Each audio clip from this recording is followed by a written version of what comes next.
Inglaterra, 1831. Charles Darwin parte com o navio Beagle numa expedição científica de 3 anos ao redor do mundo.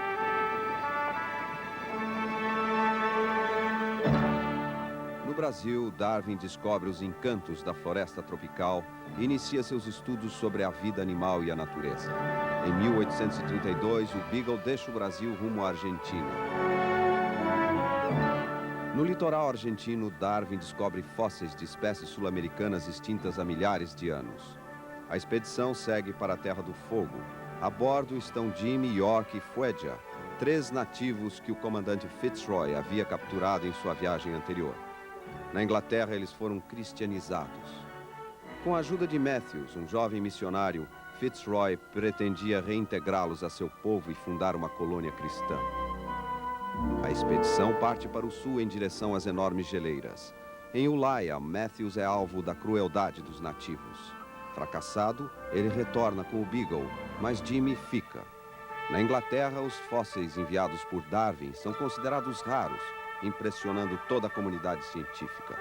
De volta à Terra do Fogo, Fitzroy tem sua última decepção ao ver que Jimmy se tornara tão selvagem quanto antes.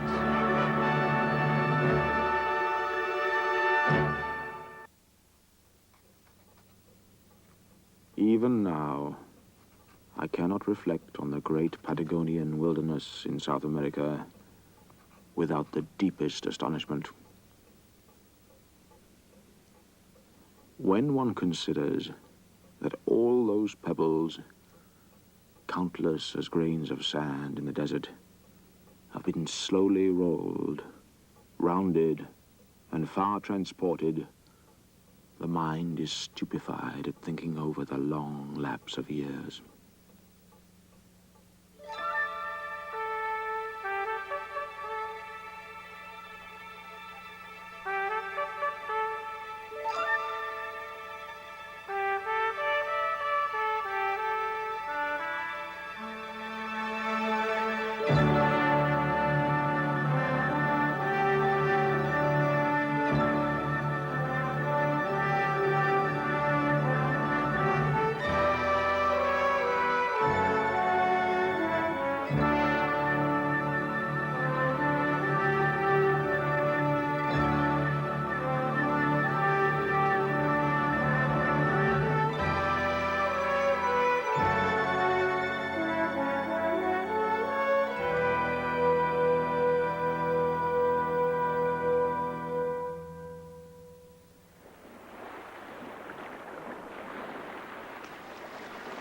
In April 1834, we had tried without success to reach the Andes by hauling the ship's boats up the Santa Cruz River in southern Argentina.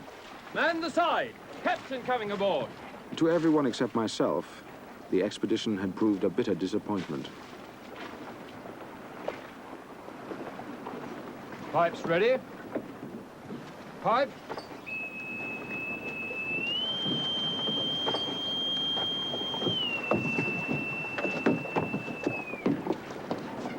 Covington? Sir? Careful with these, they're heavy. More specimens, sir? Just fossils and rocks this time. Mr. Darwin, we've come close enough to running aground without you bringing back half of South America with you.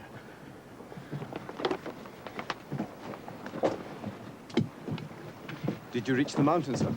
We did not. The river was too tortuous, the current too strong. It would have taken us another 3 days to spare neither the time nor the provisions. What news of the repairs, Wickham? Well, we beached her and fitted a new false keel. The copper was ripped off almost completely. And now? I'd say she's as strong as ever. There was no damage to the main timbers. 2 feet less water on that rock would have ripped her apart. Well done, Wickham. Excellent. Captain Fitzroy, can I have a further word with you, sir? What is it, Wickham? Your clerk, sir, James Hellier. I'm afraid he's been drowned.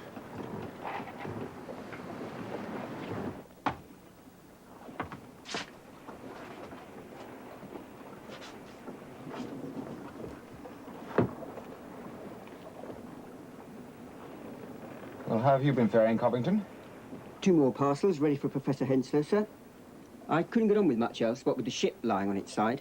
I imagine not. Nothing damaged, I hope? No, sir. I saw to that. How is the captain taking Hellier's death, sir? It's difficult to say.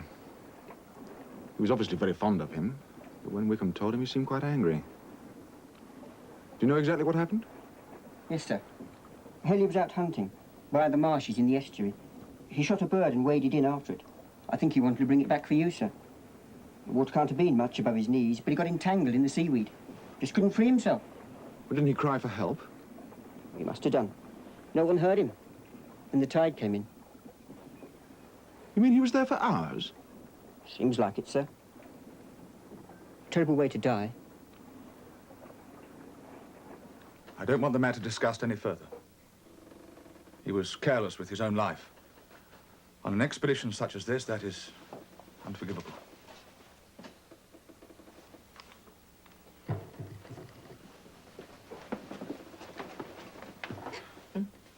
Well now, philosopher, unfold the secret of your precious pebbles for the benefit of Mr. Wickham.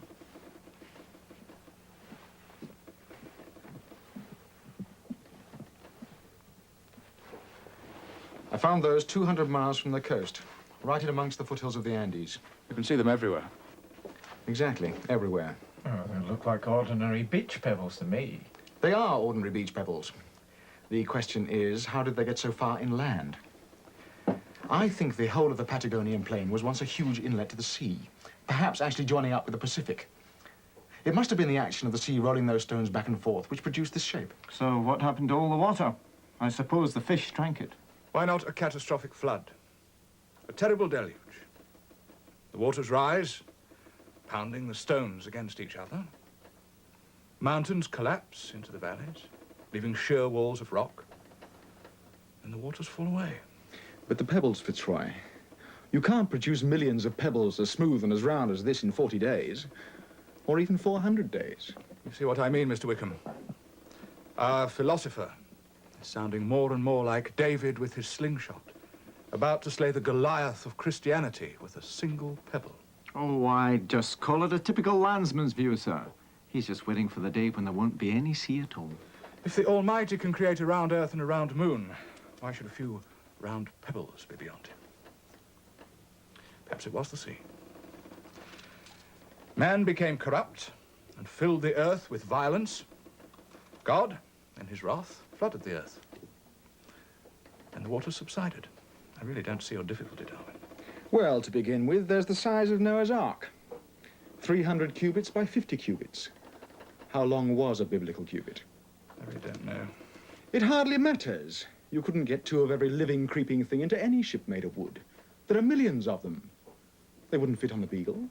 They wouldn't fit in the whole British fleet. Think of the size of all those extinct monsters. You wouldn't have allowed them on board, would you, Wickham? Neither would Noah if he had any sense. Don't let blasphemy get the better of you, Darwin, even in jest. The Bible tells us there was a great flood. It may even account for the disappearance of some of your monsters. But don't you see? Now, don't provoke the wrath of God again, philosopher.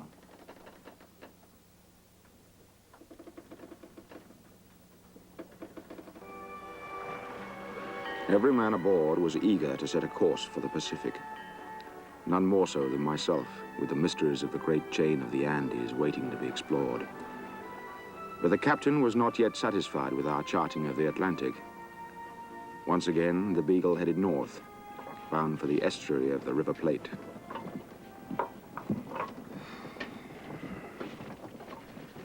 Another winter in the Atlantic. And for what purpose? We shall all go mad. Good. What are you up to? Cutting up flatworms. Worms?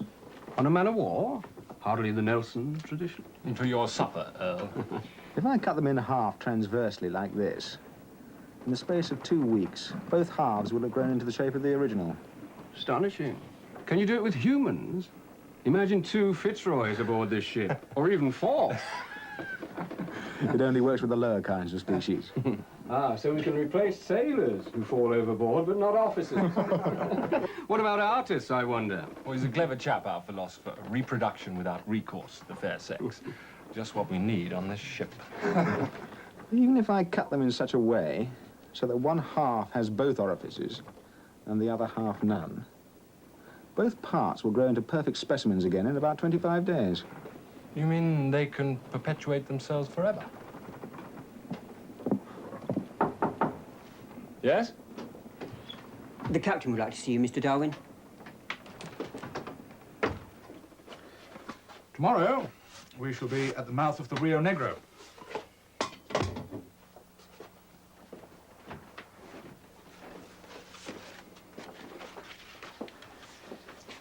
That's here. Now, I plan to survey this coast as far up as Maldonado, and then return to the Plata and put in at Buenos Aires, where I'm purchasing a second vessel, which Wickham will command. I'm calling her the Adventure. It's a bold undertaking. How big is she? 170 tons, oak-built, copper-fastened throughout. I take it the Admiralty will be paying for her? Oh, I doubt it. The Admiralty is full of Whigs. And where will the money come from? Oh, out of my own pocket, if necessary. But even with the Adventure, the task will still take several months. Wasted months, from your point of view. I suppose so, yes. I could drop you at Patagonia here. And you could make your way across the Pampa up to Buenos Aires. Right across the Pampa, is it feasible? Perfectly feasible. And I wish I could accompany you. How about Earl? Mr. Earl's not up to it. I don't particularly relish his company on board, but neither do I feel disposed to inflict him on you. Quite apart from snakes and spiders, the country is a prey to hostile Indians. I think you'll do better without him. Now, as to guides and horses, there's an English trader named Harris who lives at Patagones. I'll arrange an introduction for you.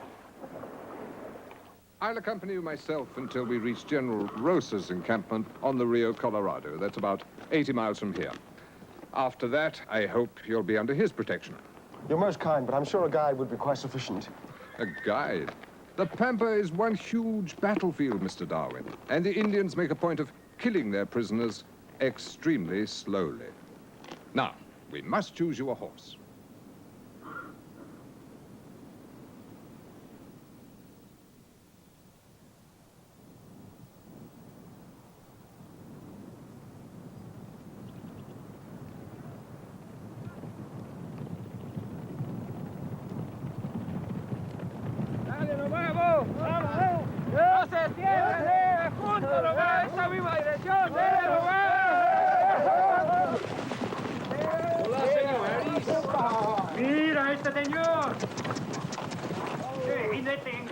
What are they saying? They're just wondering what sort of a rider you are, whether you're man enough for the journey. I'm wondering that myself. Whoa.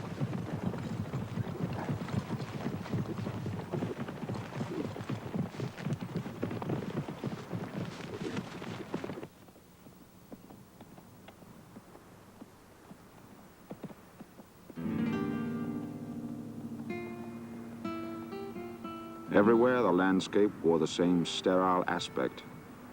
A dry, gravelly soil supporting tufts of brown, withered grass and low scattered bushes armed with thorns.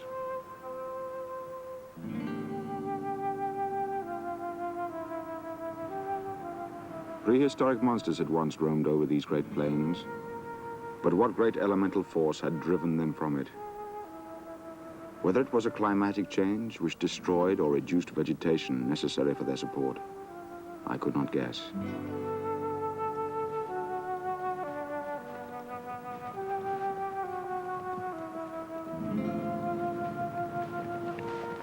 For centuries, the Pampa had been the homeland of the South American Indians.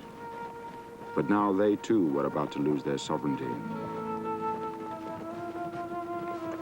Ahead of us lay the headquarters of General Rosas, soon to be dictator of all Argentina. He was engaged in exterminating as many Indians as he could, which had turned the whole country into a dangerous battleground. This made him very popular with my gaucho companions, whose conversation was forever about the number of Indians they had murdered.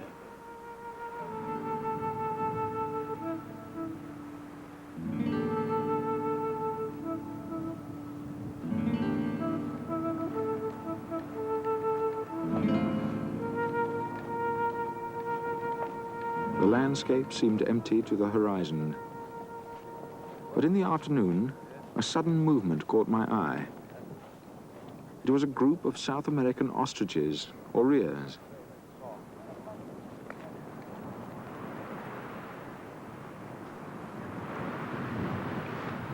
It was easy to ride up within a short distance of them.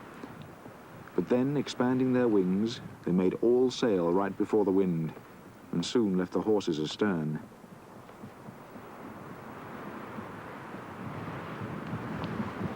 The gauchos told me that several females lay their eggs in the same nest, but it is the male bird alone which hatches the eggs. A singular arrangement of duties.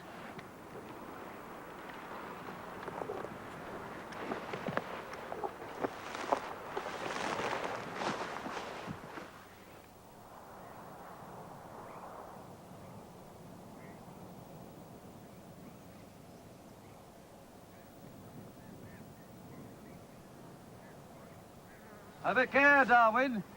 Don't wander too far. I won't.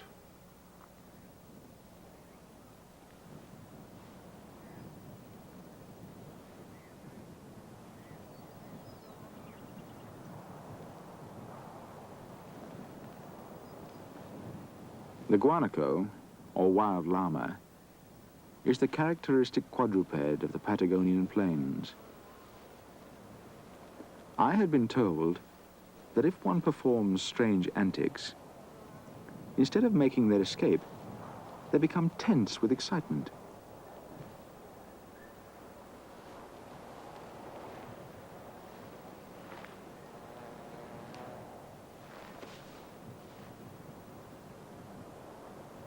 Inside their elegant heads, curiosity and timidity are forever trying to gain the upper hand.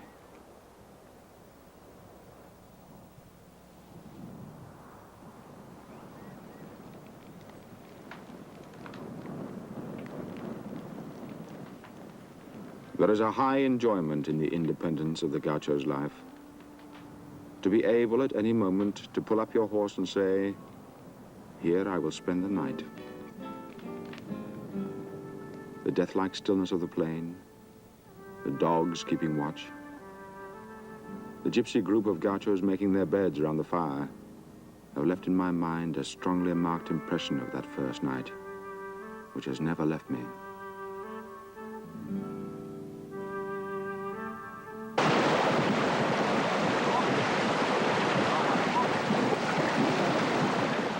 On the third day, our little party crossed the Rio Colorado and rode into General Rosas' encampment.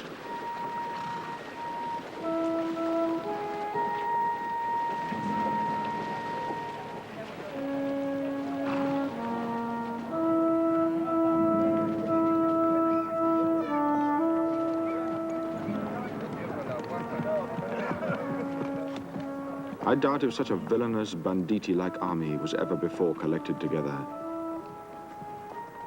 We tried hard to give the impression we had every right to be there, but in truth we were most uncertain of our reception.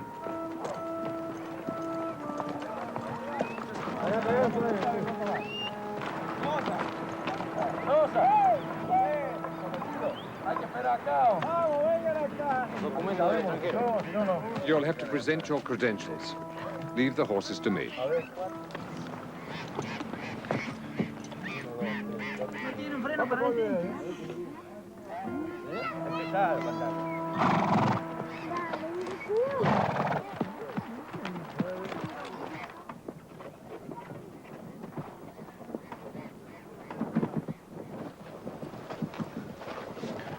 General Rosas? No, el secretario. Su documento.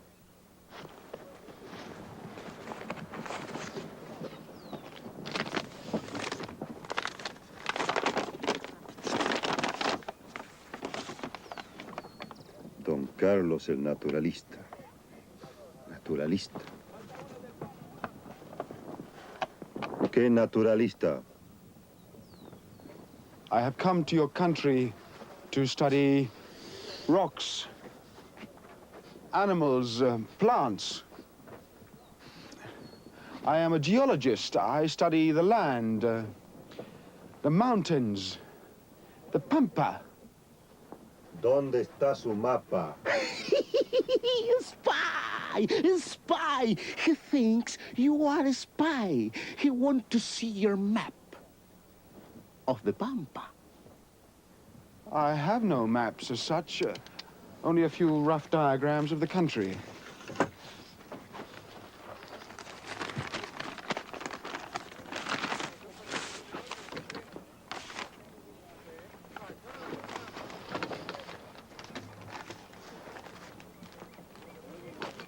Espere aquí.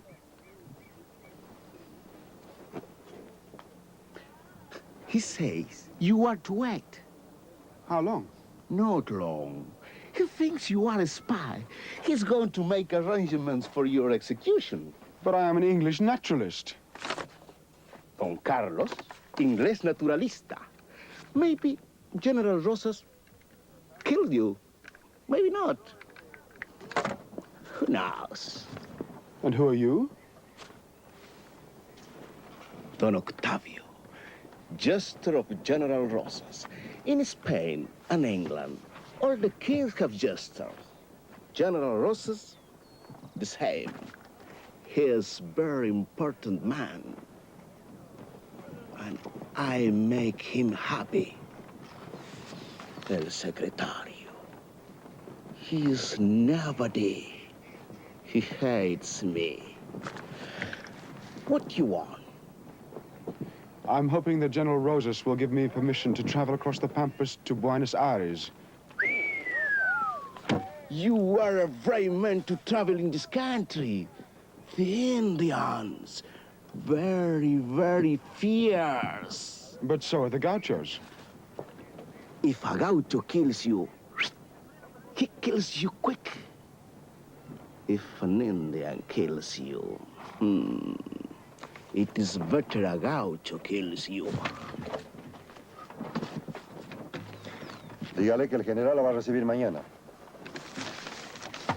I have arranged everything. General Rosas will see you tomorrow. Don Octavio has fixed it. El secretario. He is nobody. He do what I say.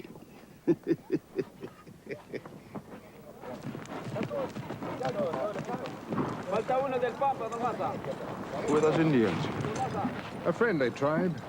Their men are probably fighting with Rosas in return for protection for their families. They say he always puts them in the front line when he attacks. In that way, whatever happens, Indians will be killing Indians.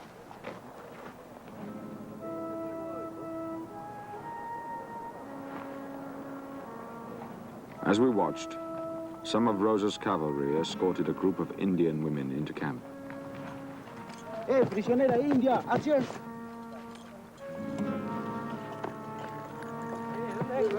¿Dónde trajeron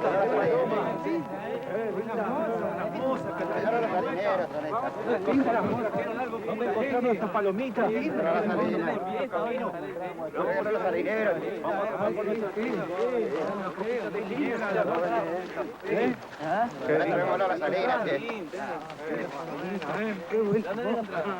Regalito. Very pretty, eh? You like one of them? They look so young. We captured them last night. I think that one make good bedfellow for you, El Naturalista. Where are the men? One Indian. He bites a gaucho on the finger. Like this. The gaucho put his thumb in the Indian's eye, pushing it out of the socket. But still the Indians, he holds on. He nearly bites off that finger with his teeth. I told you, it's like exterminating rats. Unless they want information, they never take the men prisoner. Prisoners? You want to see? Come, I show you, come.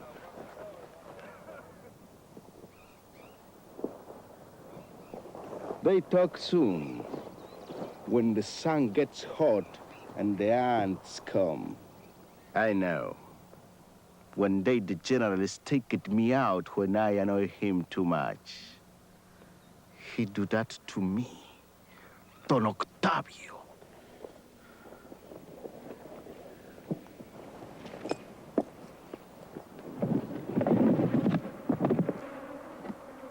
This. They don't talk. They die first. Fine money, yes? My general is very fair. He lines them up. He says, give me the information. The first one he replies, no sé, I don't know. General Rosas, he says, shoot him.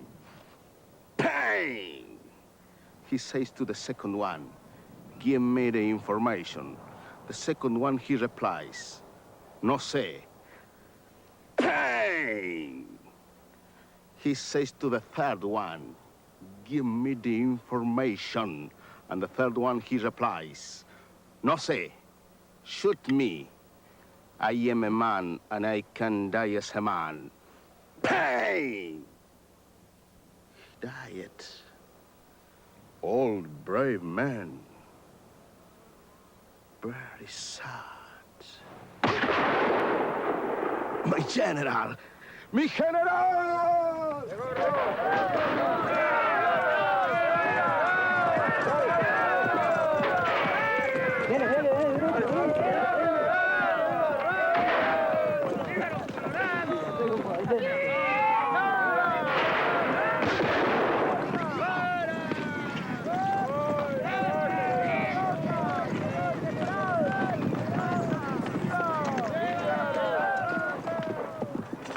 As soon as you've seen him tomorrow, I'll head back to the Rio Negro.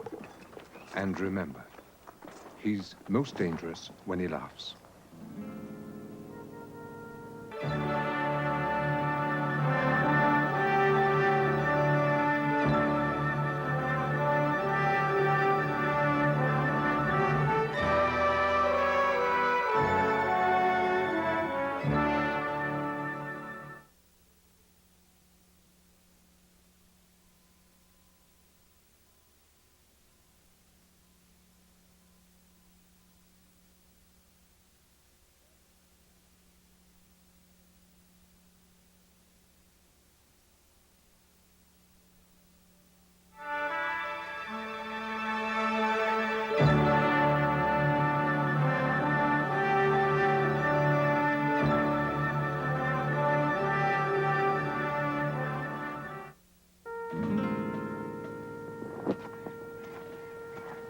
Leave us.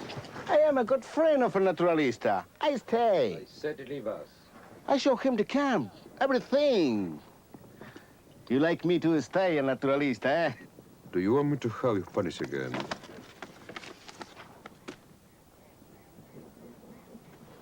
You have come a long way, Mr. Darwin. I'm with a British man-of-war, the Beagle, under Captain Fitzroy, who presents his compliments. You like the gaucho? They have shown me every kindness. Yes. Good. Soon all this land will be theirs. And the Indians? They are vermin.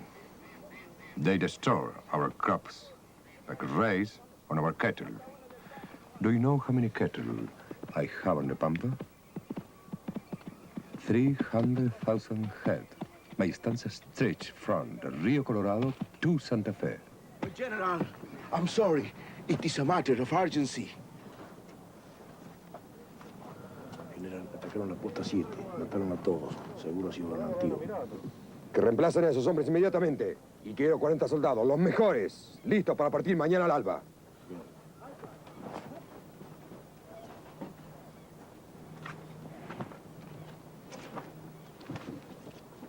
It is as I told you. The Indians have attacked one of my posts. Every single soldier has been tortured and killed.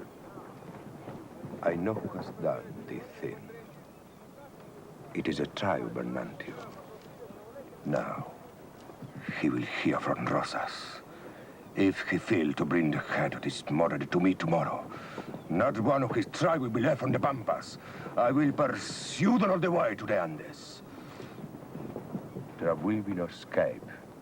In 3 summers, we shall be free of that. You mean all the Indians will be killed? Some are my friends. They fight with me. You have seen for yourself. Could you not try to Christianize them? In Tierra del Fuego? You English. Our missionary too have tried it. But I prefer death. So, your document, Mr. Darwin. I have arranged for a guide and escort. Each night, you will sleep at one of my postas.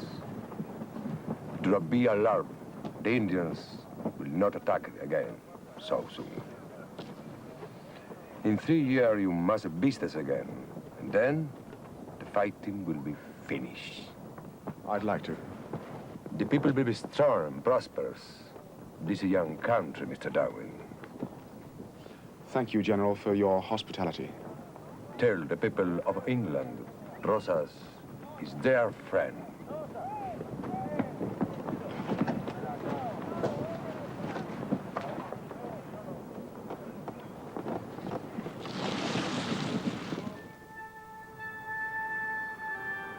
In the harsh glare of that landscape, I was made vividly aware of the relentless struggle for existence going on around me.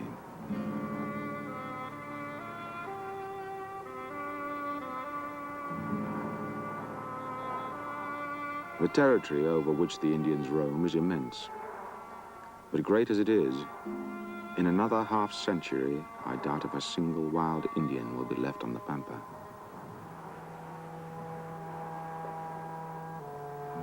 The country will be in the hands of white gaucho savages instead of copper-colored Indians, the former being a little superior in civilization as they are inferior in every moral virtue. Who would have believed in this age, in a Christian country, that such atrocities could be committed?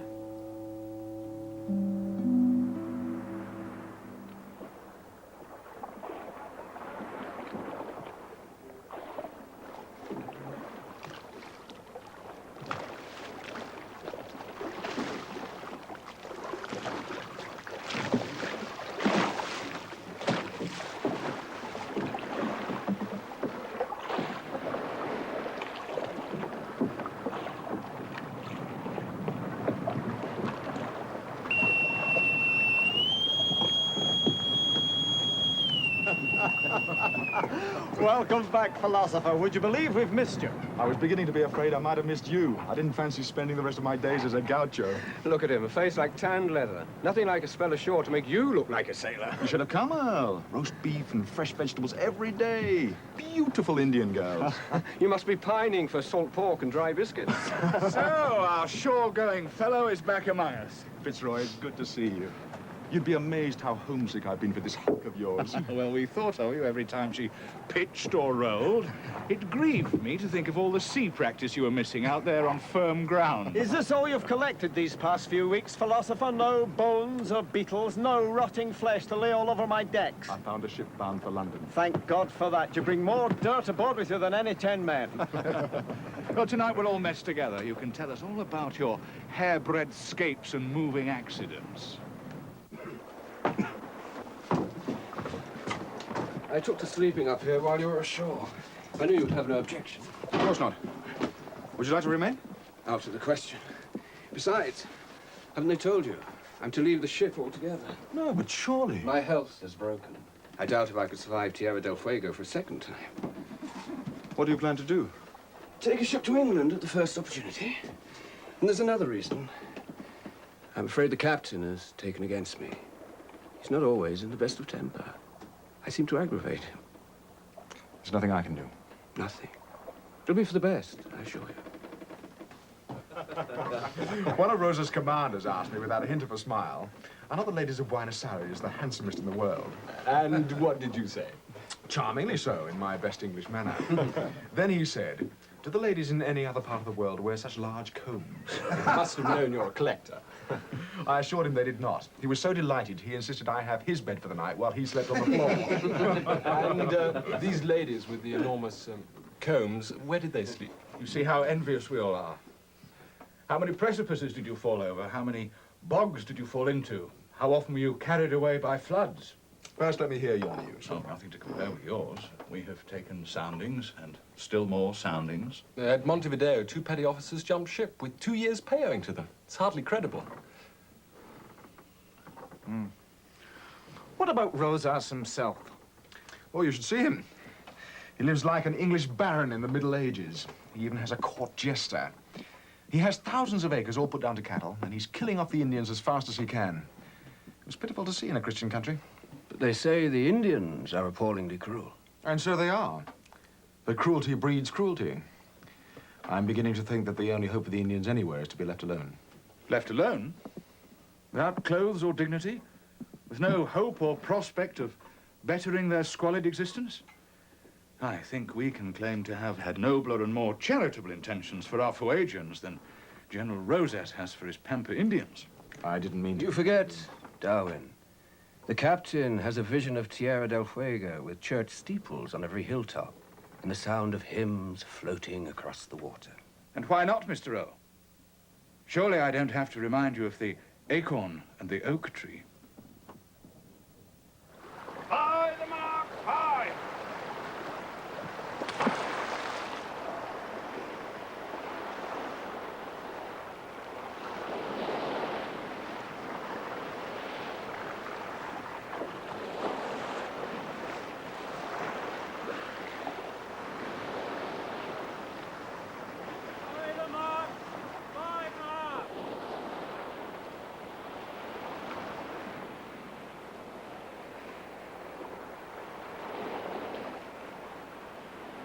We were bound once more for the waters of Tierra del Fuego, then on through the Straits of Magellan into the Pacific.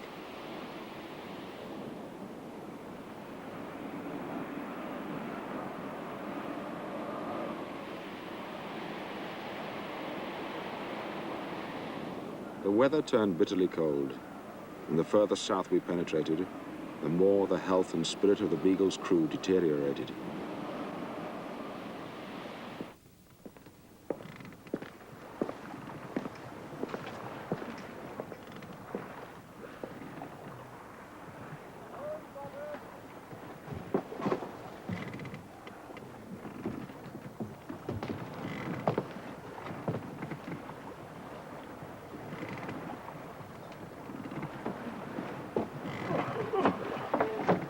Must be the first time since we left Plymouth this hostelry of yours has been full by now.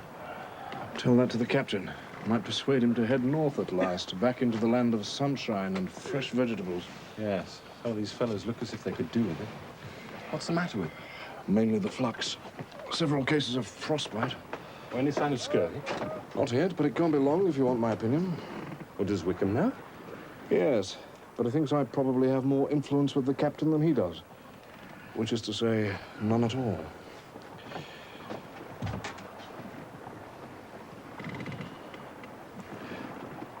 How's George Rowland?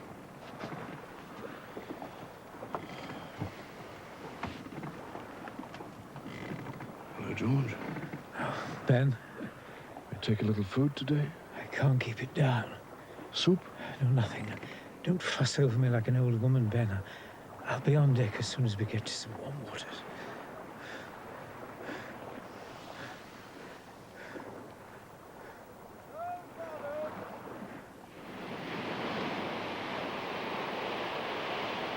The sight of such a coast is enough to make a landsman dream for a week about shipwreck, peril, and death.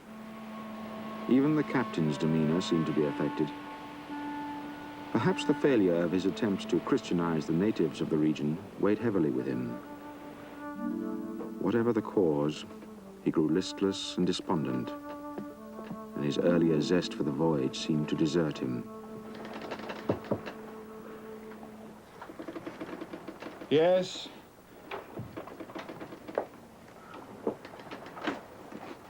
Oh, good morning, Barnett. Finished your rounds? Not quite. I've earned my pay this week for the first time since I've been on board. Can you manage? When we get fresh supplies, yes, without any difficulty. When will that be, Captain? When are we heading north? As soon as I've charted this coast, Mr. Bino. Maybe this month. Maybe next. In my opinion, it should be this week, Captain. The crew are in a very poor state of health, and yours is no better than the rest. I presume you haven't come in here just to put me to bed, Mr. Bino? No, I haven't, sir. Good. What then? It's the purser, sir. Well, what about him? I'm afraid he won't last another night, sir. What? I said he won't last the night. George Rowland. He's a good man. Good, strong, kind man. Why him? Why him? I'm afraid I can't answer that, sir. Except that he wasn't very good at taking medical advice. It seems to be a characteristic on this ship. Yes? Oh, come in, Mr. Close. You heard about Rowland? Yes, I have, sir. If this sou'wester holds, the Adventure should be with us by tomorrow, sir. And the coastal charting party? Mr. King will return with the whaleboat at first light, and then there's nothing to keep us in these latitudes. Except our work, Mr. Wickham. Sir.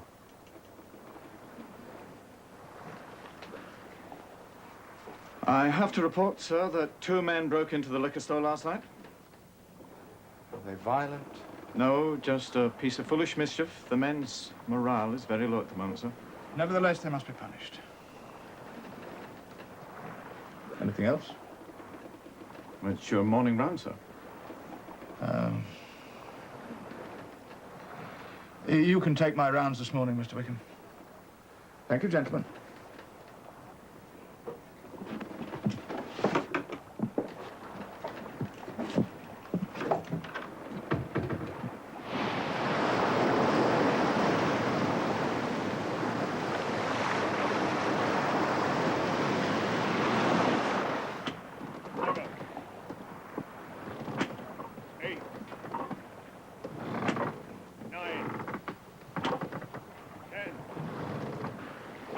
Rope-cutting human flesh.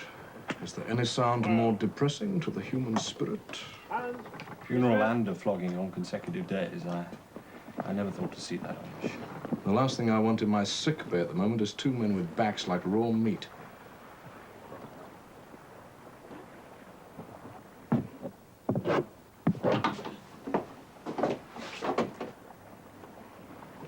All over, Wickham? All over.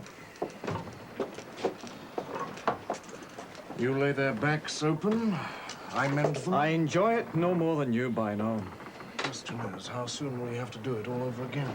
Not for some little time, I trust. He's agreed to make for Valparaiso. No. Well done, Wickham. I always said you could talk milk out of a bullock. Yes, well, don't get too excited, because as soon as we've revictualled, he intends to head south again. What? He's dissatisfied with the charting we've done. He says it's inadequate. Inadequate? This must be the most meticulous survey in history. I've tried telling him that. I'm afraid it's becoming an obsession with him. He can't rest until he's found every submerged rock in the ocean. Nothing less will do. You make him sound as if he's losing his reason. Oh, it hasn't come to that. He's simply exhausted.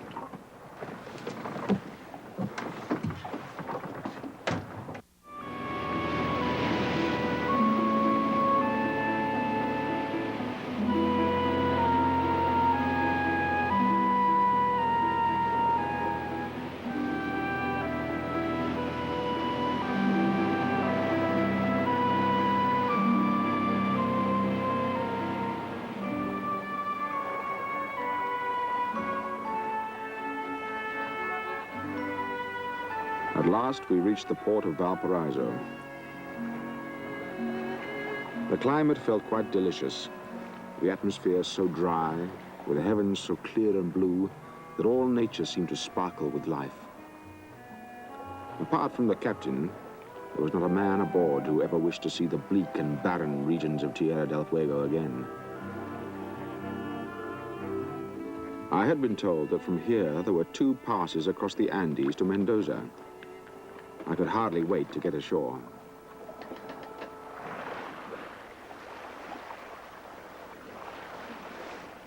But it's true.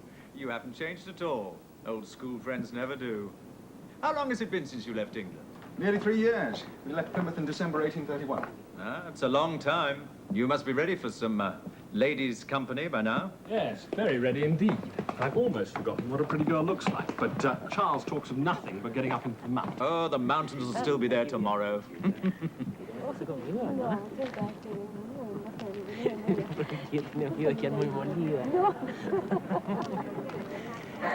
Allá vienen. Rosita, my dear, I would like you to meet Charles Darwin. He was my school servant in England, one of the junior boys. Senor Darwin doesn't look like a servant. Well, not a servant exactly. He was just part of the English educational system.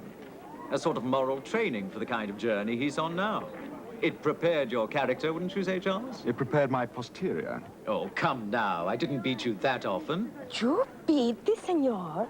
I suppose I did sometimes, but we ended up good friends. Oh, and what is the journey you are on, Mr. Darwin? You've seen the British man of war in the harbor, the Beagle. We're sailing around the world. Just for fun? No, we're making charts of the coastline. And now he wants to cross the Andes, which is why I've invited Mariano here to meet you, Charles. He owns an estancia to the north of here. I thought he might be able to advise you. It will be a pleasure. I'm told it's possible to get across the passes to Mendoza. That is correct. It will take perhaps 4 weeks. I have mules, provisions, everything.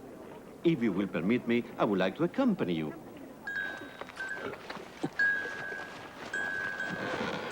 Does the bell have a religious significance? No, Mr. Darwin. That mule is my madrina. How do you say in English, godmother? She is my steady old mare. Wherever she goes, the younger mules, like little children, will follow her. ¡Listo, muchachos!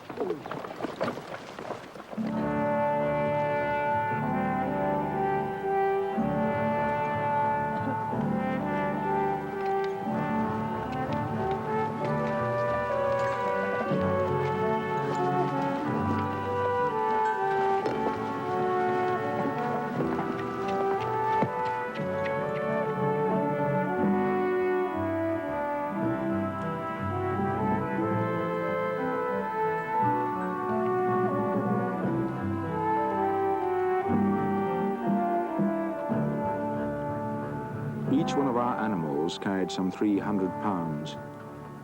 Yet with what delicate, slim limbs, without any bulk of muscle.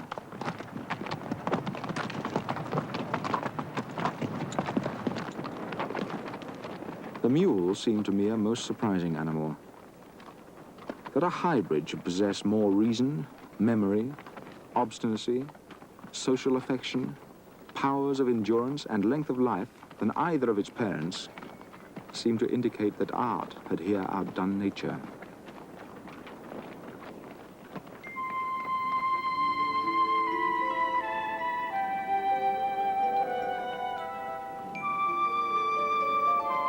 We saw condors soaring gracefully above us.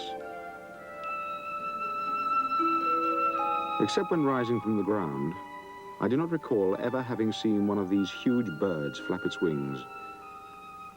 It was truly wonderful to watch a great bird hour after hour, without any apparent exertion, wheeling and gliding over mountain and river.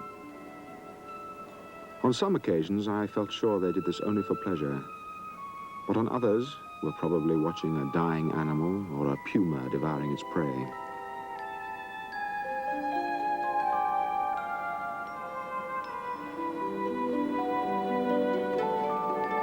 Bird and mountain seemed to belong together. And yet, if the mountains had not always been there, where had the condors come from? I had no answer.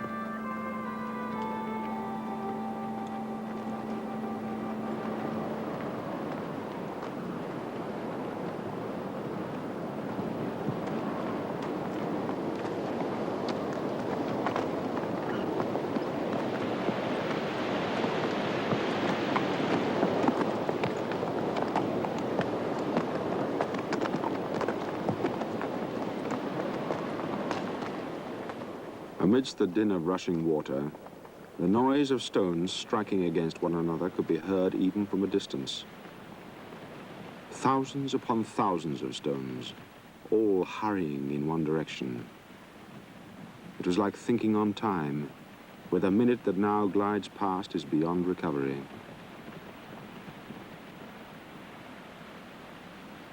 So it was with these stones. The ocean is their eternity, and each note of that wild music told of one more step towards their destiny.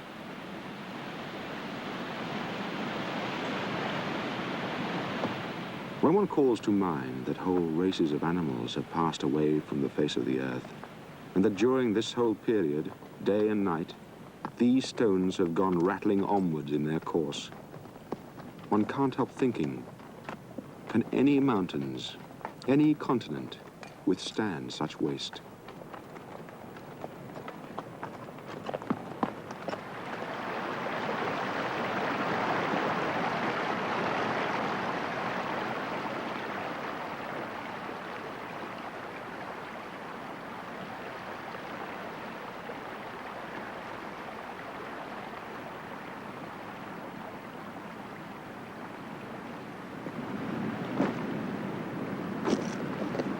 Who are they?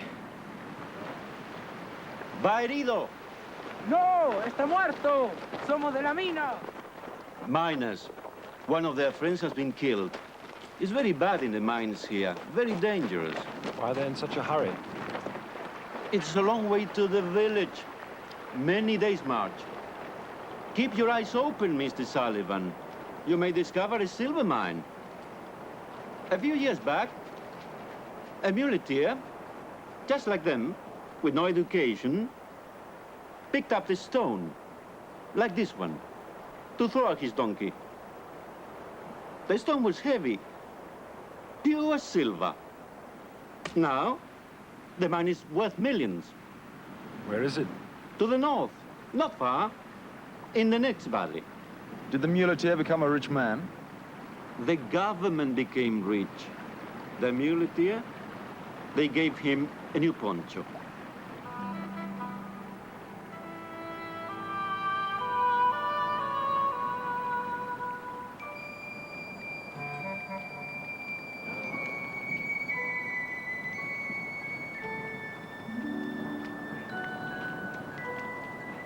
A great mountain chain has such a solid and permanent appearance. The lofty peaks and frowning cliffs looked so much a part of God's purposes that it was hard to believe that they might not have stood since the creation of the world. Nor had it yet occurred to me that the age of the world's mountain ranges might differ greatly from each other, and that the mighty Andes would prove to be among the youngest of them all.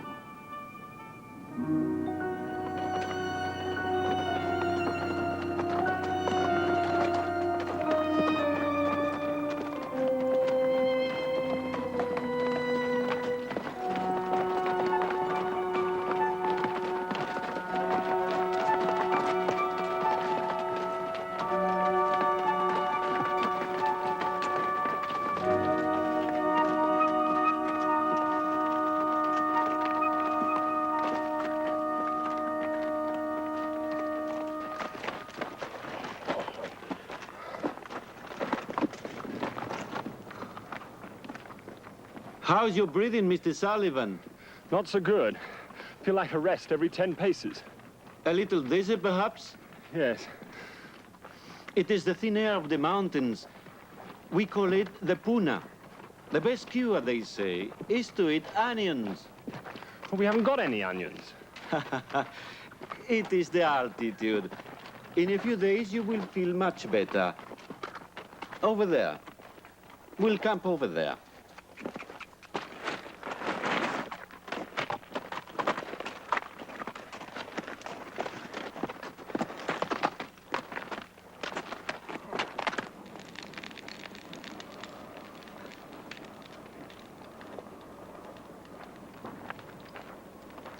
How high would you say we are, Gonzales? 12, maybe 13,000 feet above the sea. What have you got there, philosopher? Come and look.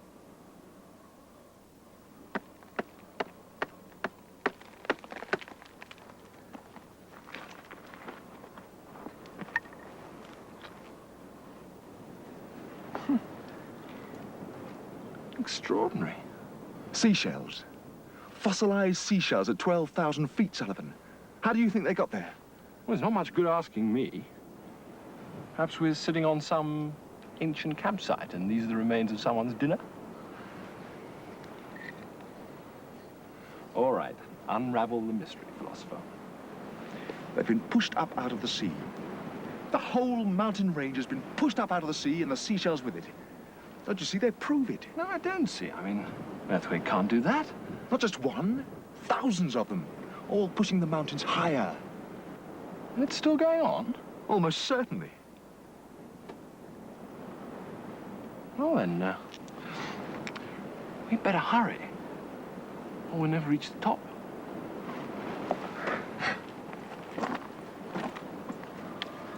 I'll never convince you you're worse than the mules.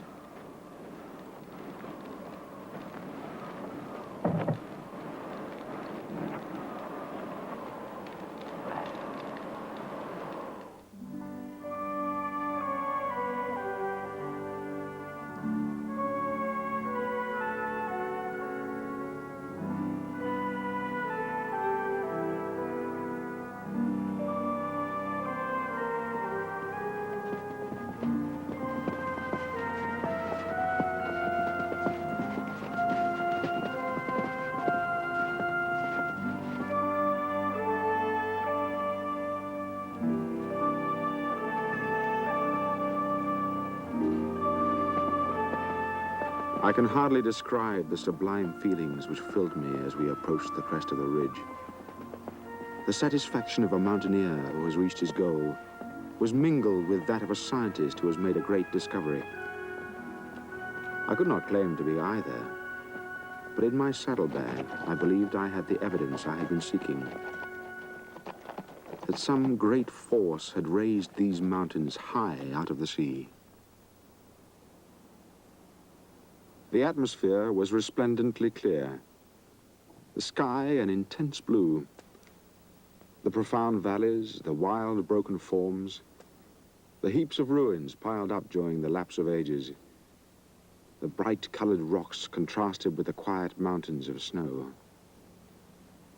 It was like watching a thunderstorm or hearing in full orchestra a chorus of the Messiah.